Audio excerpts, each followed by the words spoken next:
Senado deve tentar votar hoje aquela proposta que incluiria a taxação de compras internacionais de até $50. Mas aí ontem um impasse se instalou no Congresso e a gente está tentando entender até agora o que rolou, porque o relator desse projeto, o projeto Mover, que prevê modernizar a indústria automotiva, decidiu excluir o chamado jabuti do texto, que é a tal da coisa da blusinha, a taxa da blusinha das bugigangas. Citando aqui um influencer de moda. Mona, o que João houve? Pedro Melo, o que aconteceu ontem? O que houve? Foi algo... Horrorosa! Ele sabe! Muito antenada, JP. Não aprovaram, foi NADA ontem, viu? JP, o que aconteceu ontem no Congresso Nacional? Bom dia para você. Bom dia, Carlinha, Sheila, Vegali e todos que estão nos acompanhando. Pois é, um problema, né? Aparentemente o acordo estava costurado e no último minuto ali acabou não ocorrendo. E continua, então, a queda de braço ali com relação a taxar as compras de até $50 em sites internacionais, o que está provocando, obviamente, uma disputa muito grande dentro do Congresso. São disputas políticas de aliados, outras questões relacionadas também à oposição, mas o fato é o seguinte, é que essa emenda, ela estava pronta para ser votada e acabou sendo retirada. O relator da proposta, o senador Rodrigo Cunha, decidiu tirar essa taxa das blusinhas do texto principal. Esse texto era um texto sobre economia verde relacionada ao incentivo da descarbonização na produção de veículos. Acabou entrando esse jabuti, essa questão relacionada à taxa de compras internacionais, e aí isso foi o que de fato bagunçou. E Rodrigo Cunha justificou o que levou a tirar essa parte do texto ontem antes da votação. Fui procurado principalmente por senadores que vão ter a coragem de se posicionar. E todos esses que querem se posicionar é no sentido de não taxar. Então essa hoje é a maior procura que eu tive durante esse período. Se alguém pensar diferente, vai ter que se explicar dentro do plenário. Um aumento como esse, querer aumentar impostos, querer penalizar principalmente aquelas pessoas que não têm acesso a alguns produtos porque chega muito caro ao país ou porque não sai para o exterior, não conta comigo. Bom, no lado da Câmara, o que a gente teve? Um acordo com o governo, que foi costurado lá naquela época, e garantiu a aprovação da taxação com uma alíquota de 20%. Com isso, o presidente Lula prometeu não vetar essa medida. Só que o executivo não esperava que o relator no Senado tomasse essa decisão de retirar o tema do que estava já em tramitação. A base negociou e tentou fazer com que Rodrigo Cunha recuasse e devolvesse, obviamente, essa cobrança sobre as compras internacionais para o texto, só que não adiantou. O presidente do Senado, Rodrigo Pacheco, chegou a defender esse voto em plenário.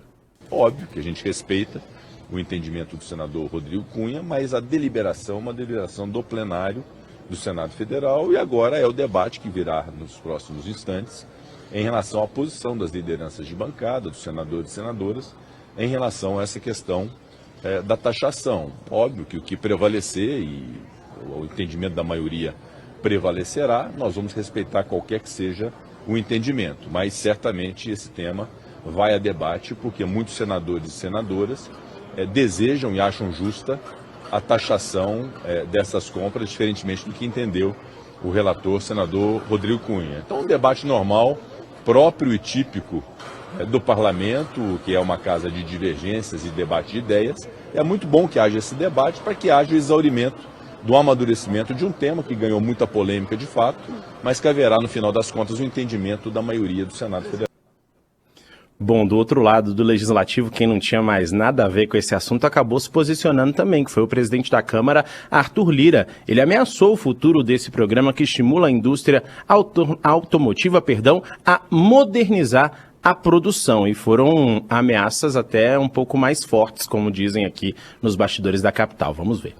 Hoje se criou um chavão muito próprio de qualquer um falar que o rito foi apressado, foi atrasado. Quantas semanas nós esperamos com o texto na pauta, em busca de um acordo, para que, com muita responsabilidade, a Câmara votasse uma regulamentação de pelo menos uma igualdade. Não há nenhum tipo de protecionismo aos produtos brasileiros. eles estão aquém da taxação dos produtos internacionais, ou seja, os brasileiros pagam muito mais impostos do que os produtos importados. Então, uma regulamentação nisso foi o que a Câmara procurou fazer muito claramente, de maneira transparente, para a manutenção da indústria de varejo e dos empregos dos brasileiros que trabalham e são relacionados com esses setores. Agora, com relação ao desfecho, nós vamos esperar que amanhã o Senado termine a votação e nós saibamos se ele volta para a Câmara ou se ele vai à sanção.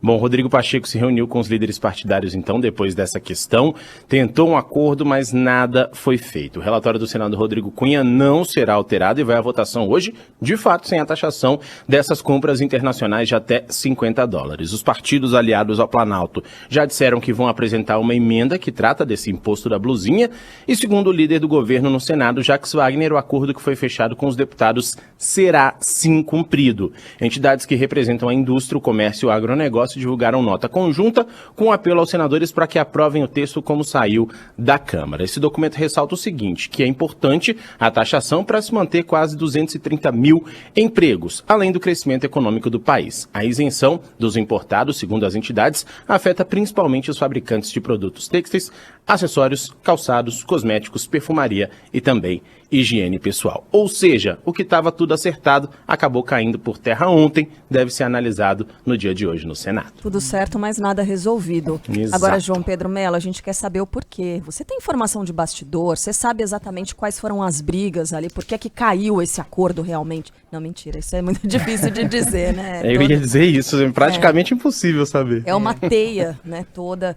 de negociações e, enfim, de conexões que foram perdidas. Agora, então, só para que o nosso ouvinte entenda exatamente de forma prática o que aconteceu. Imposto, por enquanto, não, para essas compras que são feitas, sobretudo nesses sites da China, né, sites de fora do Brasil. Então, por enquanto, não tem nada disso.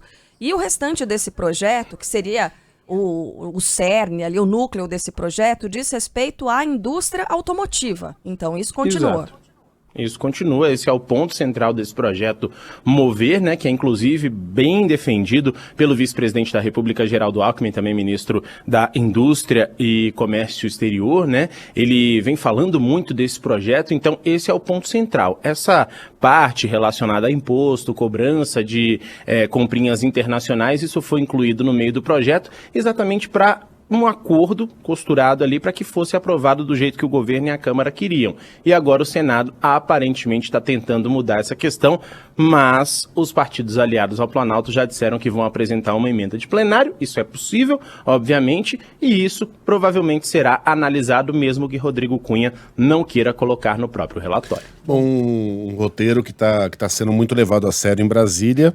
Tá bem explicadinho aqui, com poucas palavras, na coluna do Estadão do Eduardo Gayer. Tudo envolve uma disputa local em Alagoas. É isso que teria motivado Rodrigo Cunha, senador do Podemos, a fazer esse movimento arriscado, quebrar o acordo firmado entre Câmara e Planalto e retirar o jabuti das compras internacionais. Essa decisão subiu a temperatura em Brasília, estou indo de acordo com o texto aqui. O Congresso iria aprovar e o presidente Lula sancionar o texto. Tava tudo certo. Aí entrou Rodrigo Cunha na jogada. Por que os ventos mudaram de direção? Porque o prefeito de Maceió, João Henrique Caldas, teria telefonado a Arthur Lira e avisado que escolhido Rodrigo Cunha como vice na eleição municipal. O Lira estava de olho nessa vaga, ele queria indicar um aliado para a vaga. E aí, de quebra, o prefeito de Maceió sinalizou que pode disputar uma vaga no Senado. Uma vaga que é pretendida por Arthur Lira. Então esse rompimento acabou sendo inevitável. E aí, para a eleição, ficará de um lado Lira, com a pecha de apoiador de um imposto que ninguém gosta, e do outro lado, Cunha e João Henrique Caldas, os defensores das brusinhas, né? Até então, os três estavam alinhados para rivalizar com o clã Calheiros, em Alagoas. Então, pode ser que toda essa mudança em âmbito nacional e internacional tenha vindo de uma pequena disputa doméstica em Alagoas, né? Uma traição, uma tradicional traição entre políticos. Essa possibilidade já foi ventilada por aí, JP? Com certeza, Megali. Olha, um detalhe muito interessante, né? Porque há uma preocupação muito grande de Arthur Lira, inclusive já analisando o que de fato pode acontecer, porque no final do ano ele vai deixar a presidência da Câmara, né? Ou seja, final do ano ali até fevereiro, que é quando de fato ocorre a posse dos parlamentares, né? Então esse é o ponto, porque depois disso vai ser apenas um parlamentar. E aí o que vai ser feito para que ele consiga de repente essa vaga no Senado? Tem condição de concorrer? Então essas são as avaliações desse momento. E, obviamente, você ter um candidato aliado como vice-prefeito, de repente, de Maceió, é uma questão muito positiva para ele. Agora, não ter ninguém também ali do outro lado vai gerar uma série de polêmicas, principalmente diante de temas que ele acabou defendendo, tanto no governo passado como nesse governo, que acabou, inclusive, pelo que avaliam aqui nos bastidores da capital do país, afastando muitos dos aliados que ele tinha aqui dentro do Congresso Nacional. É incrível, né? Segue o texto com a costura. Cunha deve renunciar ao Senado e a vaga deve ficar com o suplente dele, que é o Eudócia Caldas. Com a Eudócia Caldas. Quem é Eudócia Caldas? É a mãe do prefeito de Maceió, João Henrique Caldas.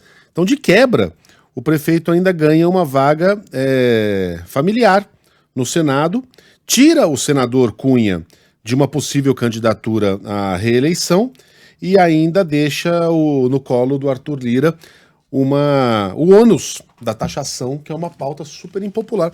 A manobra arriscada, fazia tempo que ninguém desafiava o Arthur Lira dessa maneira, João Pedro. A ver se vai funcionar. Então, e o nosso Exato, ouvinte e esse é um Marcos está dizendo, olha, para ver como eles estão trabalhando pela população e pela gente, Exato. né? Mas É é assim que sempre a isso, banda Marcos. toca desse jeito. É sempre isso. Como tudo a que prioridade é o acontece Brasil. isso. É. O- Mas o- claro. Inclusive, é algo positivo, né, para o Brasil, na consequência do que eles estão levando ali como prioridade, aí sim se trabalha pelo Brasil, né? No restante, farinha pouca, meu pirão primeiro, já dizia, né? É isso aí.